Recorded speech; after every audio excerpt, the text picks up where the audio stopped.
On continue donc la Torah 13 du Likutei Moharan. Ashrenu chez Achenu d'arriver jusque-là déjà, Baruch Hashem, qu'on puisse continuer. Donc, on fait un petit résumé de la Torah 13. Donc, la Torah 13, super, Baruch Hashem, dans le Likutei Moharan que je viens de prendre. Il manque des pages, magnifique. Okay. Ah non, c'est bon, voilà. Ashrei Ha'am Yodat Roi. Donc, on avait dit, Rabbeinu nous avait dit que pour attirer la Hashgachat Hashem Bishlemut, celui qui veut au niveau individuel et au niveau collectif, attirer la providence d'Hachem, Bishlemut, de pouvoir voir que tout vient d'Akadosh Baruch Hu, que tout est pour le bien, de voir la main d'Hachem dans chaque parole, chaque pensée, chaque action, de voir partout Akadosh Baruch Hu, on ne peut y arriver, nous allons dire à Rabbeinu, qu'en brisant le désir de l'argent. Qu'en cassant la soif de l'argent, qu'on avait expliqué que c'était la pire de toutes les ta'avot, de tous les mauvais désirs, parce qu'elle ne laisse pas de répit à l'homme.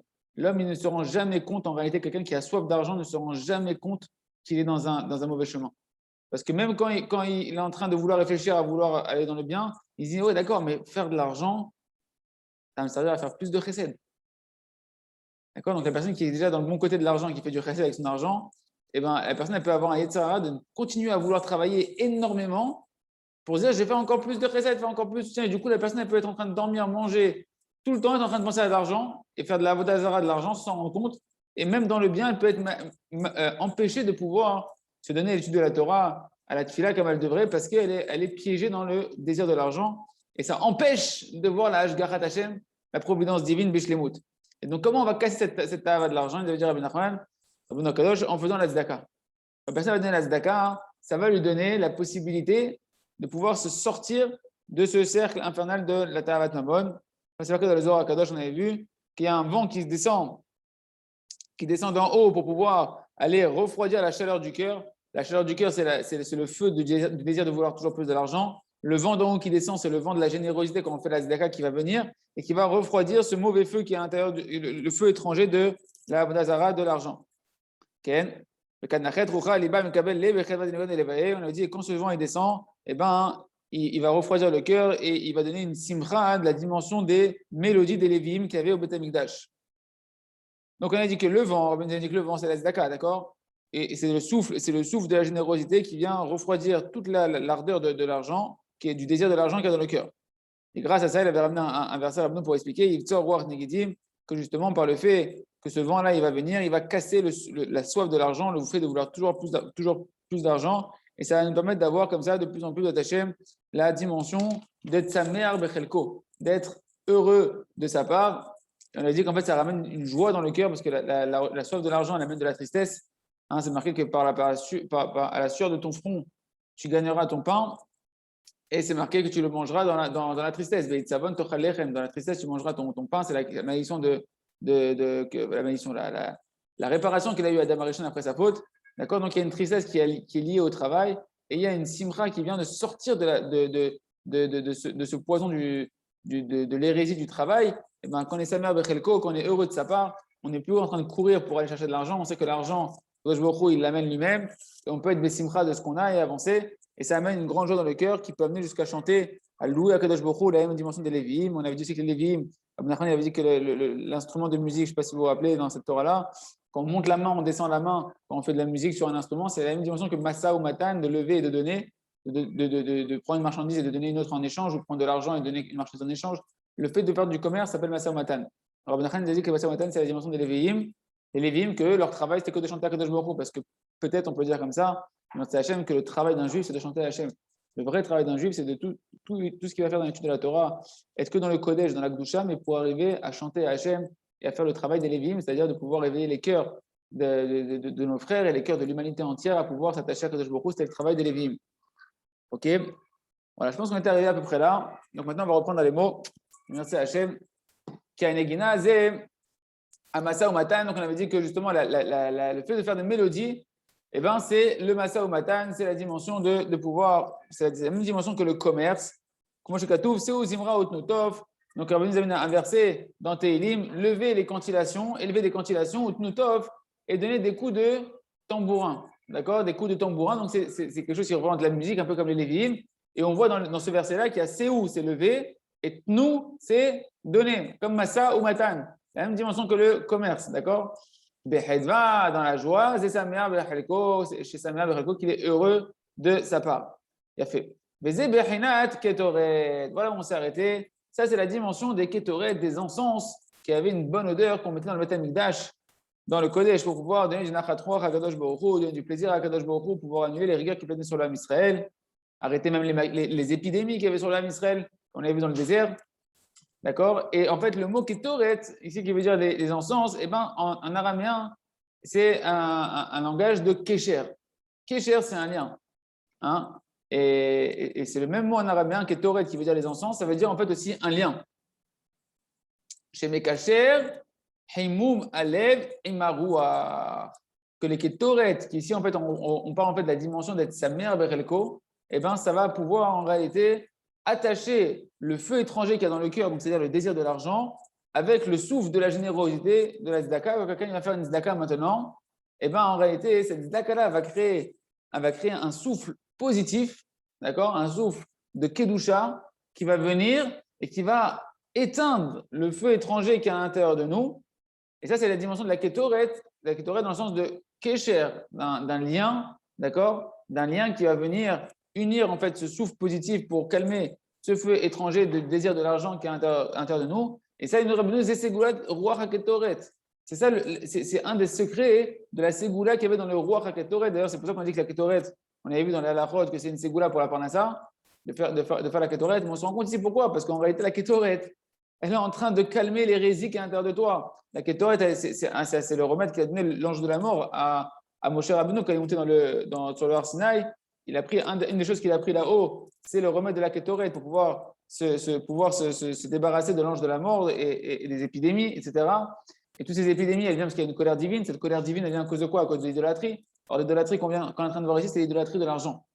L'idolâtrie de l'argent et la Ketoret, c'est un remède contre les épidémies qui proviennent de la colère d'Hachem qui provient de l'idolâtrie. Et en réalité, cette Ketoret-là, en quoi c'est un remède? Parce qu'elle t'amène d'être Samer Bechelkecha. Elle va t'amener de pouvoir être heureux de ta part, d'être capable de faire la tzedaka avec générosité, avec un aïn yafa, avec un bon œil, d'accord? Que c'est marqué que dans le Maaser, la mesure bénonite, c'est 10%. Après, il y a la mesure qui est aïn yafa, il me semble, je ne sais plus si c'est aïn yafa, mais en tout cas, c'est 20%. Et après, tu as encore plus, c'est vraiment celui qui est très riche et qui peut donner plus que les 20%. Et en dessous de 10%, c'est marqué, c'est un œil mesquin. En tout cas, ça, c'est ce qui va permettre de pouvoir calmer et de pouvoir sortir de l'idolâtrie de la avodah zara. Parce que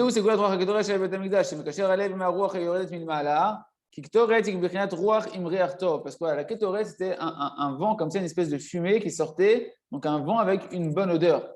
D'accord? Et ici, c'est la bonne odeur de la générosité qui vient de la tzedaka qui va pouvoir diminuer cette mauvaise odeur du désir de l'argent, de la soif de l'argent, parce qu'il est samer bechelko. Ketoret yesamach lev. S'il vous plaît, ne marquez rien sur l'écran parce que tout le monde le voit après, on ne peut pas forcément le retirer. Ketoret yesamach lev. Donc, c'est marqué dans Michelet que les ketoret, elles réjouissaient le cœur. D'accord? Ce qui nous dit le mot Améler. Donc, tu vois hein, qu'en réalité, cette dimension de faire la tzedaka, eh ben, ça va ramener, vu qu'il y a dans la dimension des ketoret, ça va t'amener de la simcha dans le cœur et c'est ça qui va permettre de calmer et d'éteindre le feu étranger de la ta'avat mammon. C'est ça que Moshe, il a fait comme bénédiction aux Lévi'im. Il leur a dit, Simu ketora be'apecha. Mettez ketora, donc c'est la dimension de ketoret, be'apecha. Apecha, c'est ton nez ou ça peut être la colère. On va voir ce que ça veut dire. Shadede, bechinat ketoret anal, mitbatel, bechinat be'edat apecha tochalechem. Que par la dimension, en fait, des ketoret qu'on est en train de voir ici, eh ben, ça va annuler la malédiction qui est la malédiction qui est le tikkun de Adam Rishon, qui est par la sueur de ton front, tu gagneras ton pain. Celui qui va travailler la dimension des ketoret, qui est la dimension de la tzedaka besimcha, d'être sa mère bechelkecha, d'être heureux de ta part, de ne pas avoir peur de donner de la tzedaka et de faire le contraire de ce que l'esprit humain il va dire. C'est que quelqu'un il voit que ses mésonotes ils diminuent, qu'est-ce qu'il dit la Gemara? Les Chachamim ils disent que quand tu vois que ton argent il diminue, et ben ce qui te reste, faisant de la tzedaka. C'est complètement à l'envers. Et en ça la ketoret, c'est une ségoula pour la parnassa, parce que la ségoula de la parnassa, c'est le bitachon. La ségoula de la parnassa, c'est le bitachon. Le keli essentiel, l'ustensile essentiel, les réceptacles essentiels de la parnassa, c'est le bitachon. Or, une personne qui est samer bechelko, elle ne peut être samer, elle peut être heureuse de sa part que si elle vit avec du bitachon. En quoi maintenant ça va être une réparation pour la faute d'Adam Arishon? Qui shoresh chetosh l'Adam Arishon, be'etzadaat ayashelo samer bechelko. Toute la racine de la faute d'Adam Arishon, avec l'arbre de la connaissance, eh ben, c'est qu'il n'était pas heureux de sa part. Et il a voulu prendre quelque chose qui était interdit pour lui. Si tu désires quelque chose qu'on t'a dit que ce n'est pas pour toi, donc c'est que tu n'es pas content de ce que tu as. Tu veux quelque chose qui est en dehors de ce qui te revient, de ce que Hachem t'a attribué. D'accord? C'est ça la faute du Etz Hada'ad. Le shoresh, un des shoresh, des aspects de cette faute-là, c'est qu'il n'était pas heureux de sa part. Comme c'est marqué, c'était un désir, un plaisir pour ses yeux, il a convoité quelque chose qui ne lui appartenait pas. D'accord? C'est pour ça que Kadosh Baruch Hu, il l'a puni, mida keneged mida, mesure pour mesure. C'est-à-dire quoi? Que tu vas devoir être tout le temps maintenant dans la tristesse et dans le souci de la parnassa. Et que constamment, tu vas te sentir en manque. Tu as soif, tu en veux encore, tu n'en as pas assez. D'accord? C'est le contraire de la mesure du contentement qui est d'être heureux de sa part. Quelqu'un qui est heureux de sa part, il est rassasié. Il est rassasié. Le fait que tu sens un manque, c'est que tu n'es pas heureux de ta part. C'est que tu es dans une dimension de vide et que tu penses qu'il t'en faut encore et encore. Et ça amène une tristesse. Ça amène un manque qui amène une tristesse à l'intérieur de nous. C'est marqué que dans la tristesse, dans l'amertume, tu vas manger ton pain tous les jours de ta vie. Il faut comprendre, ce n'est pas une obligation, c'est un tikkun. C'est un tikkun qui peut se réparer, qui doit être réparé. D'accord? On n'est pas censé subir ça et dire c'est la vie, elle est comme ça. Non, ça c'est la vie d'après la faute. Et nous, on est là pour réparer la faute d'Adam Arishon, notre part dans la faute d'Adam Arishon. Et ici, l'aspect qu'on est en train de voir, c'est de réparer le manque d'être Samer Bechelko, le manque d'être heureux de sa part. Il faut être comme le Tam Akadosh, comme on étudie ensemble dans le Chokha Emuna, le jardin de la sagesse, sur le compte du Chacham et du Tam, du sage et du Sam de Rabbi Nachman. Il faut pouvoir constamment chanter et être tout le temps dans la Simcha. Comme le Tam qui disait Umin Hago Haya, Shehaya Tamid Besimcha. ומנהגו היה שהיה תמיד בשמחה, בשמחה גדולה מאוד, היה רק מלא שמחה תמיד. Il était tout le temps dans la joie, une grande joie qui débordait tout le temps. Il n'avait jamais de manque. Le manque, ça n'existait pas. Le manque, c'est une illusion. Le manque, c'est l'épreuve. L'épreuve de croire qu'il t'en manque et qu'il va t'en manquer, que tu n'en auras pas assez, c'est une épreuve. Et nous, on doit travailler la dimension d'être sa mère, Bechelko. Et ça, on peut faire une allusion, il dit le Rav, avec les Ramesh, chez Es Gimatria Kesef. Tu regardes la valeur numérique du mot arbre, l'arbre de la connaissance. Et c'est 70 et 90. Donc, ça te fait valeur numérique 160. Et quand tu prends le mot Kesef, ta Kef et sa mère, ça fait 80. D'accord? 80 et 80, ça fait encore 160. C'est la même valeur numérique. C'est-à-dire que la faute, une des dimensions de la faute d'Adam Arishon, qui est la faute dans l'arbre de la connaissance, eh ben, c'est de ne pas être sa mère Bechelko et qu'une de ses punitions, ça va être de devoir se soucier de l'argent. D'avoir le souci de l'argent. D'accord? De sa part à ça. Ça, c'est un yesod, mes amis. Tous les ta'avot, tous les mauvais désirs interdits, d'accord, de la Torah Kedosha, eh ben, c'est parce que la personne n'est pas heureuse de sa part. Une personne, il voit une femme qui n'est pas sa femme parce qu'il n'est pas heureux de sa part, qu'il ne se contente pas de sa femme. Une personne, il désire quelque chose à manger, etc., qui est en plus de ce qu'il faut, parce qu'il n'est pas, il n'est pas content suffisamment de ce qu'il a. Non, il m'en faut encore, il me faudrait ci, il me faudrait ça, etc., etc. L'argent, c'est pareil. Le kavod, c'est pareil, etc. C'est un manque de travail d'être heureux de sa part et donc un manque de émouna. En particulier pour l'argent. C'est pourquoi comme on l'a dit, donc celui qui est heureux de sa part, il répare la faute d'Adam Arishon, c'est la dimension des Ketoret, il répare la faute d'Adam Arishon, et donc s'il répare la faute d'Adam Arishon, la malédiction ou le tikkun de la faute d'Adam Arishon, de devoir gagner ton pain à la sueur de ton front et dans la tristesse, il s'en va. Il s'en va. D'accord? Et donc tu sors de la ta'avat mamon, qui est en fait une résultante de cette ta'ava, de la faute d'Adam Arishon. Pour le Békané, maintenant, il va être heureux de sa part. Je sais qu'il va retirer toute la ta'avat mamon et gamré, b'chinat idgalut Mashiach, שהזית בטל חדוות הממון, כמו שכתוב, ביום ההוא ישליך האדם את אלילי כספו ואלילי זהבו, וזה בחינת רוח אפנו משיח אשר. Là, c'est Pélez qui nous dit, Rabbeinu Akadosh, il dit un homme qui est heureux de sa part, jusqu'à qu'il arrive à travailler, de sortir de cette angoisse de l'argent et de la soif d'argent, parce que c'est pas forcément des gens qui n'ont pas beaucoup de moyens qui sont angoissés de l'argent.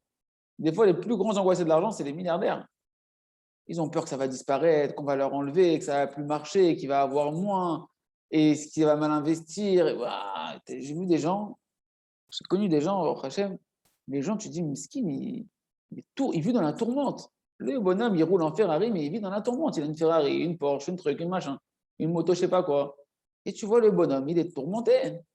Il est vraiment tourmenté, le bonhomme. Malédiction, Miskin. D'accord? Il me dit, une personne qui va casser ça, qui sort de ça, qui sort de ça. Et bien, cette personne-là, elle attire la Hashgacha d'Hachem sur lui parce qu'il est en train de vivre. Pourquoi il sort de ça? Parce qu'il sait que c'est Akadosh Baruch Hu qui lui donne sa parnassa. Il sait qu'Akadosh Baruch Hu il donne sa parnassa chacun en fonction de sa mission et qu'il a une responsabilité de l'argent qu'il reçoit. Et il sait que lui, il doit faire son travail, qui est ce que Akadosh Baruch Hu lui demande, de servir Akadosh Baruch Hu à son niveau à lui. À ce moment-là, il attire la Hashgacha d'Hachem et il permet de dévoiler la dimension du Mashiach sur terre. Parce que toute la dimension du Mashiach, c'est de dévoiler la connaissance d'Akadosh Baruch Hu, de dévoiler la Hashgachat Hashem, de sortir de l'illusion du monde de la nature, du monde de Kohi Votsem Yadik, c'est ma force et la puissance de mon bras qui m'a valu cette victoire, et en particulier dans l'argent, et de pouvoir voir que tout vient d'Akadosh Baruch Hu, en particulier la Parnassa.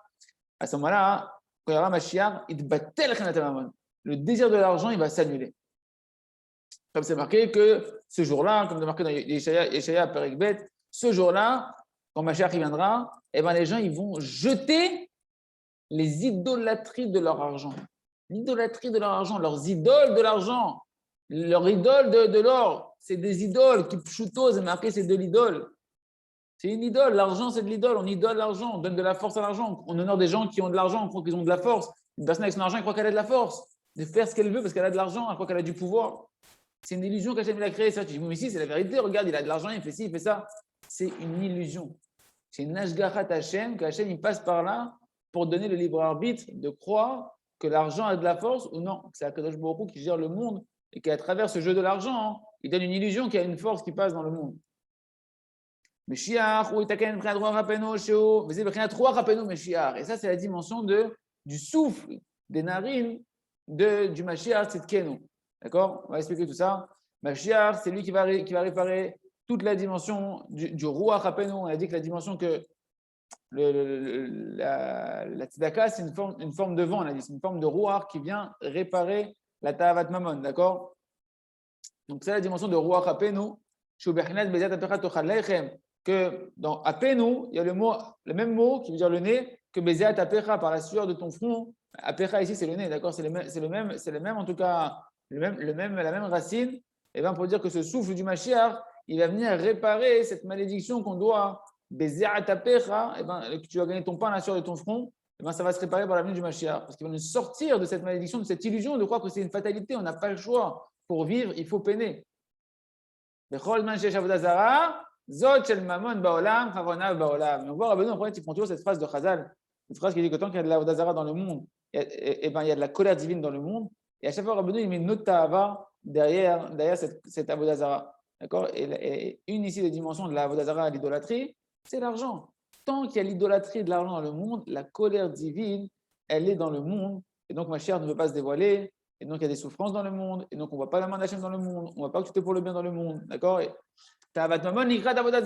Pourquoi on l'appelle une idolâtrie, cette Tavat Mamon? Il va nous expliquer de manière très claire pourquoi l'argent, c'est de l'idolâtrie.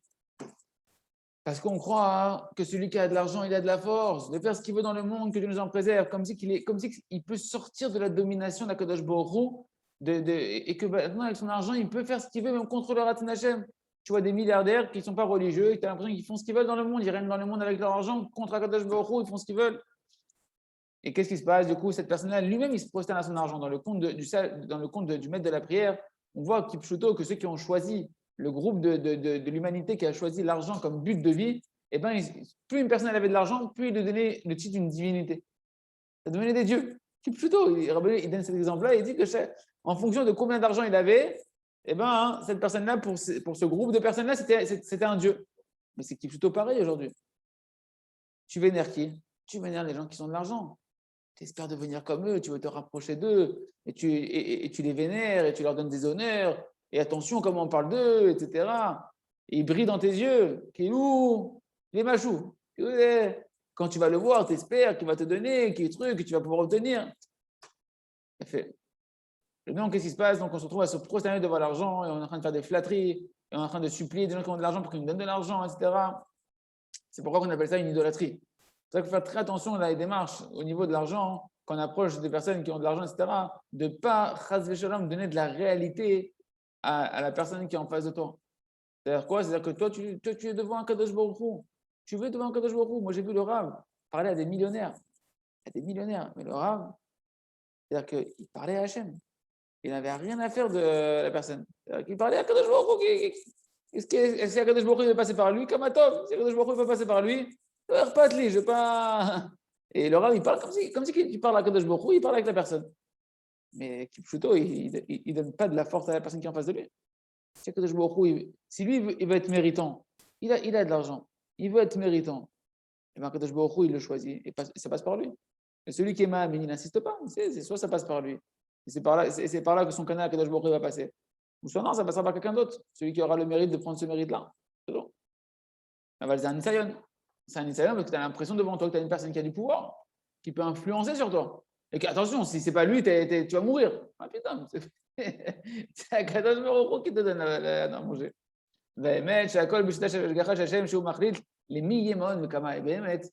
Tout est sous la providence divine, c'est lui qui décide qui aura de l'argent, combien il aura de l'argent et qu'est-ce qu'il doit faire de cet argent-là. D'accord? Toute la ta'ava du monde de l'argent, tous les plaisirs en général de ce monde-là, un homme, il sait qu'en réalité, au final, c'est vide à l'intérieur. Il ne peut rien faire avec cette chose-là. Le bonhomme, il fantasme sur des femmes étrangères que tu nous en préserves. Ok, c'est-à-dire, tu vas faire quoi avec ça? Il n'y a pas de machoute avec ça. Ça va passer, il ne va rien rester avec ça. Ça va s'arrêter. D'accord? Et ça ne l'amène nulle part non plus. C'est pas cette là qu'il ne faut pas progresser. Elles ne vont rien lui donner. On ne peut pas lui donner de la force ou du pouvoir, de quoi que ce soit. Ce qui n'est pas le cas de l'argent. L'argent, le piège qu'il y a dans le désir de l'argent, c'est qu'elle donne à l'homme l'impression qu'elle a une force.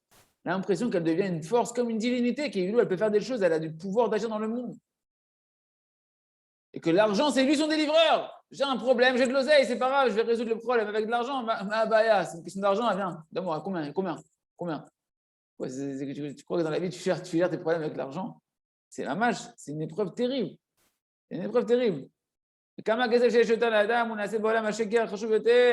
Et plus une personne va avoir de l'argent, et plus il se met à vivre dans le monde du mensonge. Parce qu'à part s'il travaille sur ça en faisant la tzedaka, etc., mais c'est-à-dire qu'il y a un grand yetzer hara de rentrer dans le monde du mensonge avec l'argent.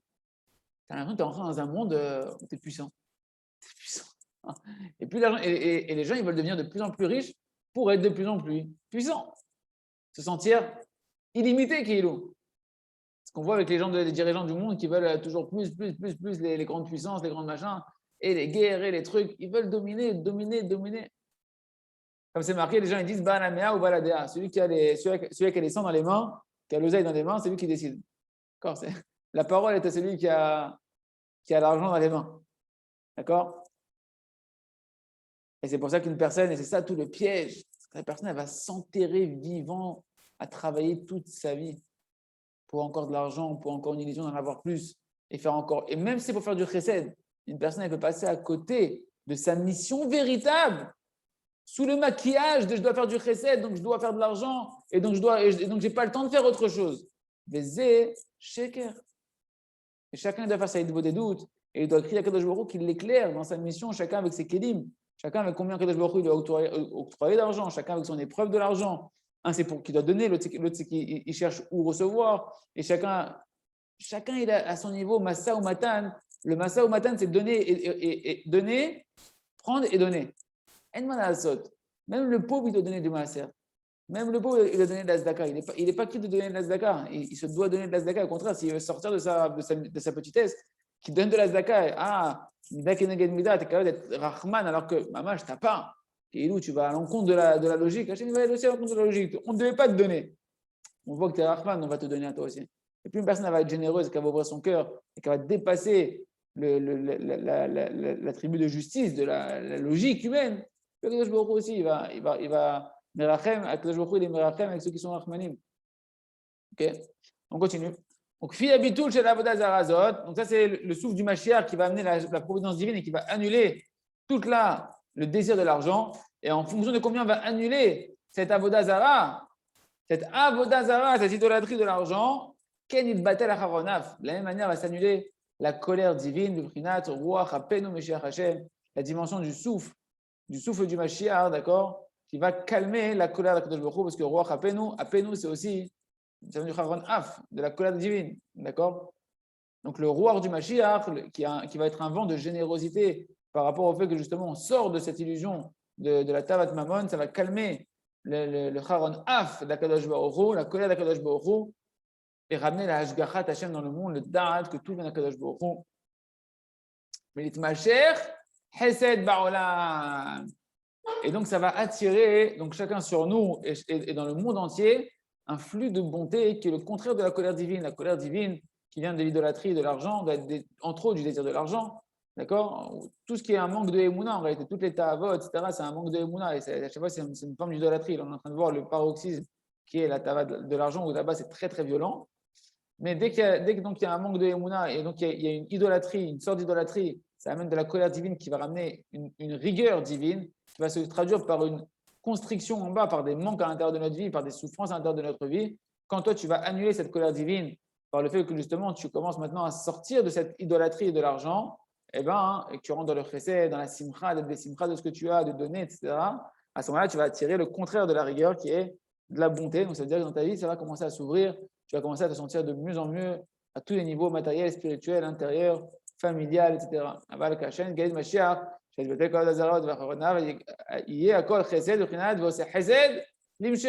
qu'on dit dans le Pirkei Amazon à la fin. Kadosh Baruch Hu, il fait du chesed avec son Mashiach. Le Mashiach, il va ramener, justement, par le fait qu'il va annuler cette hérésie. Il faut comprendre que lui, il vient, le Mashiach, pour enlever le monde du mensonge. Il vient retirer le masque qu'il y avait sur Kadosh Baruch Hu, sur la providence divine, et il vient retirer la Avodah Zara. Et à ce moment-là, il va ramener automatiquement le Mashiach, le chesed sur le monde, la bonté dans le monde.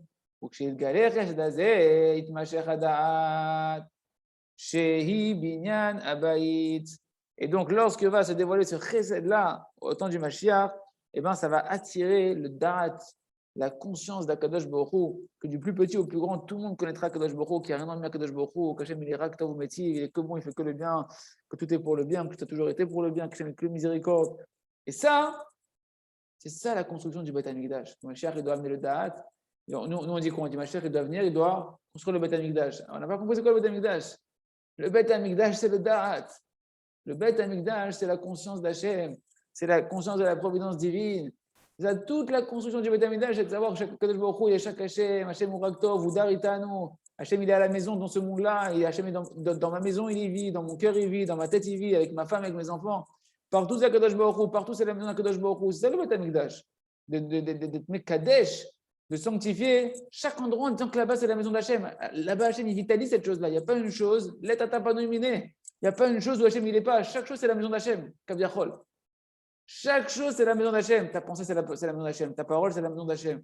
Ton action, c'est la maison d'Akadosh Baruch Hu. Quand ta femme, elle te parle, Hachem, il s'habille à travers ta femme. Et c'est la maison d'Akadosh Baruch Hu. Et nous, d'être Mekadesh, c'est avec notre da'at, avec notre conscience. Le da'at, c'est le Beit HaMikdash, c'est la Hashgacha, c'est le Beit HaMikdash. Or, la Hashgacha, on peut l'avoir qu'en cassant la Tavat Mammon, qu'en cassant toute cette désir de l'argent. Et c'est pour ça que les gens qui viennent en Israël, Israël, c'est une terre de da'at. Israël, c'est une terre de Hashgachat Hashem. Vous avez dit Kipchuto, c'est marqué que l'œil d'Hachem il est là-bas, sur la terre d'Eretz Israël, du début de l'année à la fin de l'année. Donc, une personne rentre en Eretz Israël, elle rentre dans une terre de Hashgachat Hashem où la providence divine, elle est très forte. Or, on a dit, pour attirer la providence divine, qu'est-ce qu'il faut faire? Casser ta Mammon, briser le désir de l'argent. Qu'est-ce qui se passe? Les gens ils viennent en Israël, toutes les preuves de n'importe quel juif qui vient en Israël, la première angoisse d'un juif qui vient en Israël, il se dit comment je vais faire pour l'oseille? Comment je vais faire de la parnassa en Israël? C'est pourquoi? Non, ça devient très clair. Israël va t'offrir le plus grand des cadeaux qui est le Beit HaMikdash dans ta vie à toi, de voir Hachem partout dans ta vie à toi, d'avoir du chesed qui va couler sur toi, de voir Hachem que tout est pour le bien, sortir de tous les. Ah ben, ça, c'est possible que quand tu vas te casser l'illusion du mensonge, de l'idolâtrie, de croire que c'est toi qui fais de l'oseille. Tu viens en Israël, tu te dis, mais comment on va faire pour vivre ici? Comment on va faire? Je ne parle pas la langue, je n'ai pas la mentalité. Mais c'est bidou ce qu'on veut que tu comprennes. Tu ne fais pas de l'oseille. Toi, tu n'as jamais rien fait d'argent. Sauf qu'ici, tu vas le comprendre dans ta chair que ce n'est pas toi. Ici, Hachem, il ne va pas te laisser. Et si ça te fait trop peur et que tu ne veux pas rentrer dans le jeu des restes Israël, tu vas partir en galoute. Miskinim. Les gens qui repartent en galoute, c'est des gens miskinim que Béhémet, ils ne rentrent pas dans cette dimension-là. Et on peut être dans la Torah et malheureusement pas rentrer dans cette dimension-là. Il faut rentrer dans la dimension que les restes Israël, c'est une terre de Hashgacha. Or, la Hashgacha, elle passe par le Nisayon de comprendre que l'argent, ce n'est pas toi. De comprendre que ce n'est pas toi qui as fait l'argent, ce n'est pas toi qui as construit ta société, ce n'est pas toi qui as ramené l'argent à la maison. Toi, tu as joué ton jeu. Tu étais obligé de faire ça pour l'instant. Tu n'étais pas réparé, tu n'étais pas suffisamment réparé, tu étais encore sous la malédiction d'Adam Arishon, sous la réparation d'Adam Arishon. Et donc, comme le Rav il a dit, il a quelqu'un qui a posé la question en live, il a dit voilà, moi je suis médecin, mais je fais de la fête depuis des années, est-ce que je dois continuer? Je ne parle pas de moi, je parle de quelqu'un d'autre. Est-ce que je dois continuer? Est-ce que je dois rentrer plus dans la fatsa? Le Rav il lui a dit, tu dois prier à Kadosh Baruch Hu tous les jours, une demi-heure, les fachos, dire à Kadosh Baruch Hu, je veux travailler que pour toi. 24 heures sur 24, je veux travailler pour toi directement. Pas je travaille pour après donner de la tzedaka, de machin. Non, je veux travailler, que chacune de mes pensées, mes paroles, mes actions, elles soient kulo lachem. Tout pour Akadosh Baruch Hu. Diffuser ta Torah, diffuser ta Emouna. Il lui a dit, et tu dis à Akadosh Baruch Hu, Mechila, que je n'avais pas la Emouna et le bitachon, que tu pouvais me nourrir en faisant mon vrai travail qui est de te servir.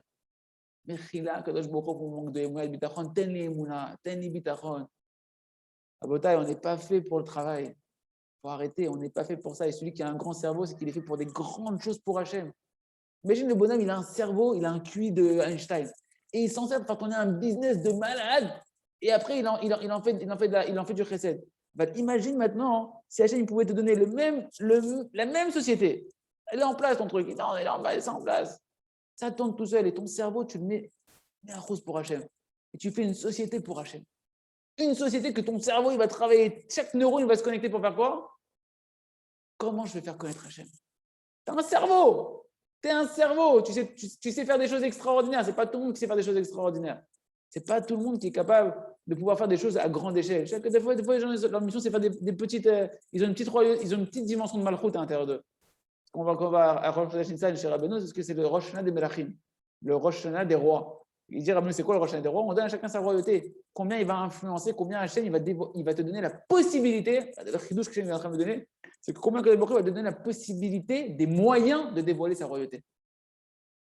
Tu vois combien tu vas être dominant. Soit dans ta maison, avec tes enfants, dans ton travail, le poste que tu vas avoir, mais tu as une capacité de pouvoir révéler la royauté de Kadosh Baruch Hu. Là, Hachem leur donne des grandes capacités. Les palais, que ces capacités elles soient utilisées à 100%.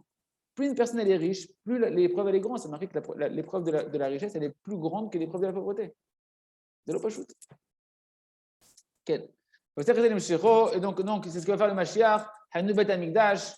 C'est-à-dire que le Bet Hamikdash, il banait Rak Asher Am Israël Iskoul et Amin Shirak Hashem ou Elokim Enon Milvado. C'est pas qu'il va se construire le Bet Hamikdash que lorsque l'Am Israël il va avoir la Emouna, comme il dit Rabbeinu dans la Torah 7, que le manque de la prolongation de l'exil, c'est un manque de Emouna.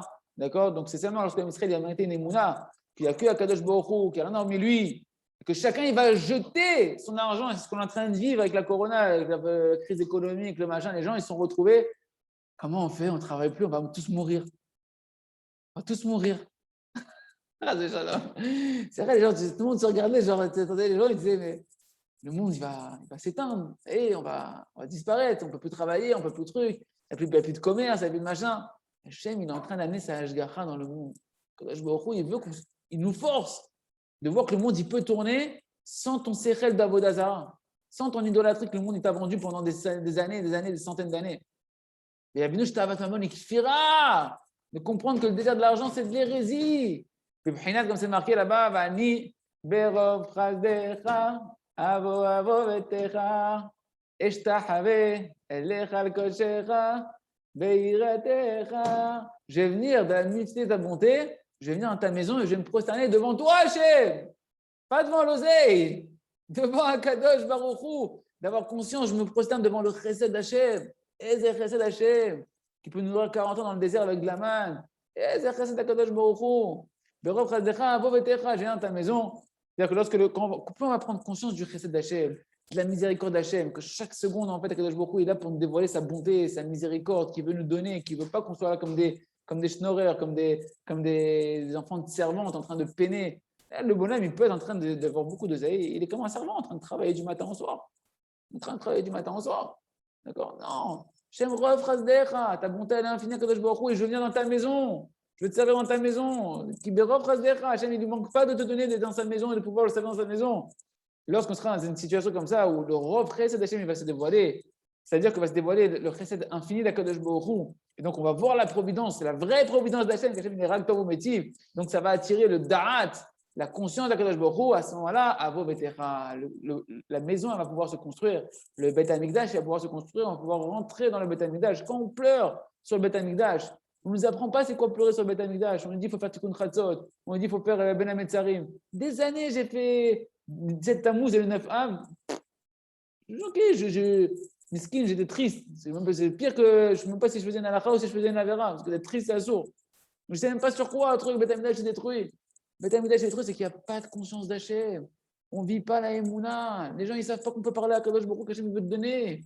Hachem, il est top. Que tu as des souffrances, mais ce n'est pas pour que tu restes dans la souffrance. Les souffrances sont là pour t'amener à connaître Kadosh Baruch Hu. En Emouna Baolam. C'est qui Dieu l'a réalisé. Ce qui a été brûlé, c'est les mochines de la prière. La prière, c'est l'ustensile pour connaître Kadosh Baruch Hu, avoir conscience de Kadosh Baruch Hu. On pleure sur ça. Chacun à notre niveau à nous et au niveau collectif, que le monde est dans l'obscurité de ça. Ce qu'on est en train de voir ici, que la construction du Beth Amikdash dépend du Da'at, de la conscience d'Akadosh Baruch Hu. D'accord? Qui a aidé à créer le Beth Amikdash, comme Shekatou, Bazoar, quand c'est marqué dans le Zohar, Pinchas, Vimina, Dazami, Lemigna, Beth Mikdasha. Que la droite qui représente donc le chesed, la bonté, et ben, par elle va se construire le Beth Amikdash, c'est-à-dire qui est la construction du Da'at. Et là, ce Rabbeinu donne sa preuve, qui est connue dans Masechet Brachot, page 33, mais que les gens ne savent pas forcément interpréter, d'accord? Et que Rabbeinu nous donne ici une définition très profonde de ce qui est marqué dans la Gemara, qui a da'at au prinat bayit, parce que la conscience d'Hachem, et la conscience d'Hachem, Rabbeinu dit Béférouche, c'est quoi le ikar de la conscience d'Hachem? C'est savoir que tout vient d'Hachem, mais que tout est pour le bien. C'est ça, il faut comprendre. C'est là que Rabbeinu parle de da'at, et que Khamim parle de da'at. Rabbeinu l'a défini, il a dit, quand on parle de da'at, on ne dit pas de la connaissance. Je n'ai pas de connaissance, alors je n'ai pas de Beth Amikdash. C'est quoi la connaissance? La connaissance que tout vient d'Akadosh Baruch Hu et que tout est pour le bien dans les moindres détails. Ça, c'est la conscience du Beth Amikdash. Ou Prinat Bait. C'est ça qui va éclairer l'humanité entière. Comme disent nos sages de Marbeni, Mishesh Bodea, Keilu Nivna Beth Amikdash Beyama. Celui qui a de la conscience d'Akadosh Baruch Hu, que tout vient d'Akadosh Baruch Hu, que tout est pour le bien, qu'est sa mère Bechelko, qui n'est pas en train de courir après l'argent du matin au soir, parce qu'il sait que tout vient d'Hachem, Hachem Otov, Hachem il a une mission qui lui donne un combat à lui, et Hachem il est prêt à te payer cash pour que tu fasses ce que tu as à faire. Akadosh Baruch Hu il donne un travail, il ne va pas te payer Hachem. Un être humain qui est honnête, il paye pour un travail, il a honte de te demander de faire quelque chose, s'il ne te paye pas, tu viens en Israël, tu découvres un nouveau truc. Tu amènes quelqu'un en voiture, il dit tu veux je te paye. Pourquoi tu veux me payer? Parce que tu fais un travail, tu es en train de faire quelque chose, c'est normal que je te paye. La droiture d'esprit, c'est quelqu'un qui est en train de te faire un service, tu veux le rémunérer pour ça. Kadosh Baruch Hu, il te demande de le servir, tu crois qu'il ne va pas te rémunérer, tu crois que Kadosh Baruch Hu, il va te chasver shalom, il va te faire travailler sans te rémunérer, alors qu'il a mis un système que l'être humain le plus basique, qui a un esprit droit, il sait que quand on fait un effort pour lui, on le paye. D'une certaine manière, c'est de lui redonner quelque chose. Kadosh Baruch Hu, il ne veut pas que tu travailles pour faire de l'oseille, il veut que tu travailles pour lui et il va te payer pour ça. Mishesh Bodea, celui qui a du da'at, que tout va Kadosh Baruch Hu, que sa mère de Chelko, que tout est pour le bien. Keilu Nivna Beth Amikdash. Tu vis déjà comme si le Beth Amikdash était construit. Celui qui travaille sa Emouna, celui qui construit son da'at, qui étudie Chok HaEmouna, ses frères Rabbeinu, les Sfarim du Rav Shamarouch et Yahye, il vit comme si le Beth Amikdash il est construit pour lui. Et il pleure pour les autres qui ne sont pas dans le Beth Amikdash, qui ne connaissent pas cette conscience-là. Et il prie pour les autres tous les jours, une demi-heure, qui rentrent dans le Beth Amikdash, qui construisent dans le Beth Amikdash, dans leur cerveau. Que leur Neshama puisse sentir à Kadosh Baruch Hu, voir Kadosh Baruch Hu. Il y aura Shinske et Kolze. Razak et Trazek, on continuera à être bête, merci Hachem, demain. Kol Tov Chaverim.